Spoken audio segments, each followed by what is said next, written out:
L'Angola, deuxième étape de la mini-tournée de François Hollande en Afrique. Après le Bénin, le président français est donc arrivé hier soir à Luanda. Après un discours très politique hier, axé sur la démocratie en Afrique.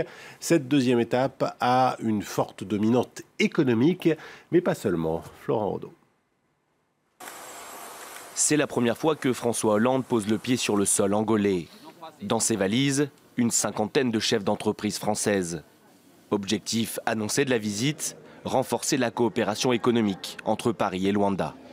Nous allons lancer un certain nombre de programmes de coopération qui visent à diversifier l'économie angolaise, tout en faisant en sorte que chaque fois que nous investissons ici en Angola, ce soit au bénéfice de l'emploi en Angola. Et c'est, je crois, ce qui caractérise les comportements de nos entreprises. De nombreux contrats seront signés pour un montant qui pourrait atteindre le milliard de dollars. Des contrats qui concernent de grands groupes français déjà bien implantés en Angola, comme Accor ou Total. Le géant exploite déjà 40% des ressources pétrolières du pays.